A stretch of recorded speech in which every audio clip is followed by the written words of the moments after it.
9 News Plus weather, sponsored by Carrier Colorado. The future of home comfort is here. Thanks for joining us here on 9 News Plus. I'm meteorologist Chris Bianchi, and we're taking a look at another snowy picture for us into the mountains here along the Front Range. I think we're, generally speaking, going to be talking about some cool conditions that will last a little while, with a small chance for a flurry, especially on the south side and the west side of Denver later on tonight. We'll break it all down for you. Start things off by taking a look at some of those snowfall amounts that we picked up over the last 24 hours. In some cases, these are high in totals. Some 7-inch amounts for us into the northern mountains, generally speaking, along north of I-70, and still seeing a little bit of snow at this hour. This is a live view from the Eisenhower Tunnel, and still seeing a few flakes out there, and looks like a little bit in the way of some patchy snow still on the roadways on I-70 and Loveland Pass. So just careful if you're heading up to the mountains. We still will be containing with snow for the next hour or two, but that should wind on down later on today. So mountain snowfall comes to a close over the next few hours. Here in Denver, we're probably not going to see a whole lot in the way of any sort of snowfall or any sort of precipitation. I'll get into that here in just a second.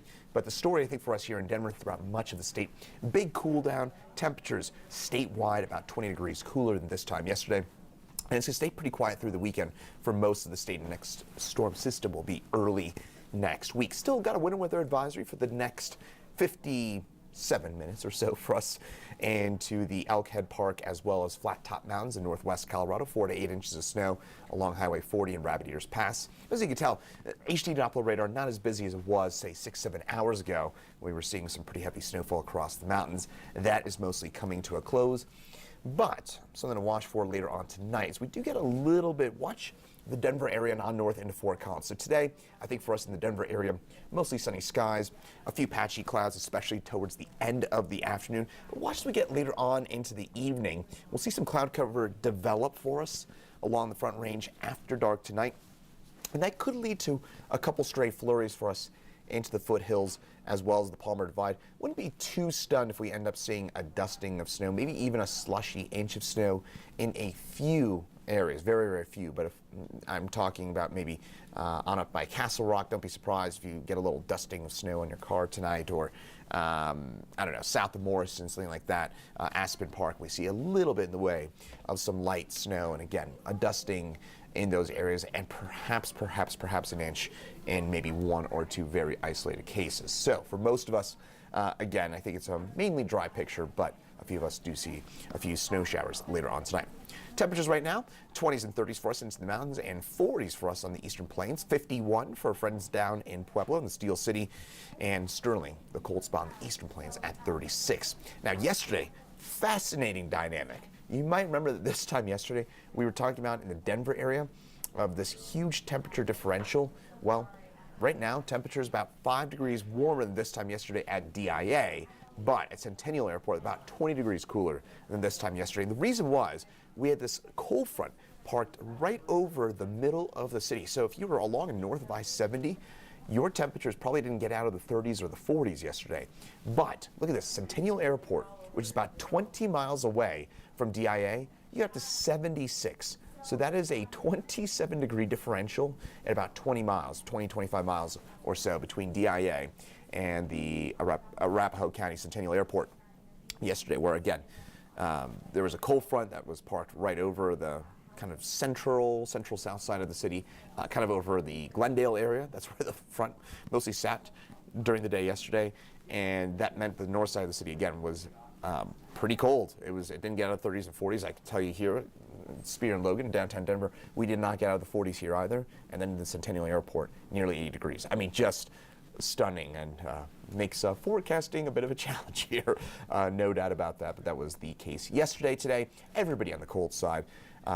47 for a high for us, with increasing clouds during the afternoon. As I mentioned, there's that chance for flurry later on this evening for the south and west sides of town. Maybe 1 or 2 stray snow showers for us here in the Denver area. Not expecting any accumulation. Forecast highs for today, 40s, 50s, eastern plains. These readings about 10 degrees below average. The mountains were stuck in the 30s and maybe the low 40s, depending on your elevation, for those highs this afternoon. Tonight, we got that chance for a stray rain or snow shower. It will likely be our coldest evening so far this season. Our coldest temperature so far this year, 21. We're expecting a low of 20 later on tonight here in the Denver area. And those northeast winds will give us that bit of upslope that we need to produce to produce maybe again that stray rain or snow shower for us. But as I've talked about plenty, I do not expect any accumulation here in the Denver area, maybe on the southwest sides of town tomorrow. Colder, we get a reinforcing surge of colder air with that little bit of upslope, and what that means is tomorrow colder than today, and we're going to be running close to 20 degrees below average tomorrow. I should say this is about 15 degrees below average. Our average high for today is 56, so we're talking about a high of just 40 tomorrow. It is going to be sunny, but that deceptive sunshine where it looks nice outside. You see all that sun going through the window. You go, oh, great, I'll go walk the dog or go for a stroll.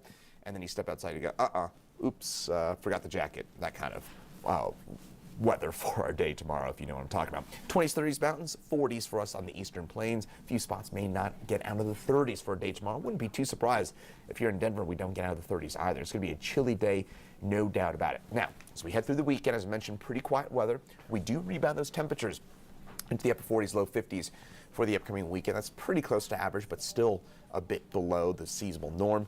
And then early next week, that's our next chance for some snow. It's not impressive, to be clear. I don't think we end up with more than a dusting or an inch or so of snow for Monday, Tuesday of next week. Then we start to warm things back up for the middle part of the week, back into the low 40s for us for Wednesday and Thursday of next week. But still, I think the kind of takeaways from that 7-day forecast, it's going to be pretty cold for the foreseeable future, running about 15 degrees below average, 10 to 15 degrees below average for the next few days, with that brief little blip, that brief warm up for the weekend, and then we go right back down into the 40s for much of next week as well.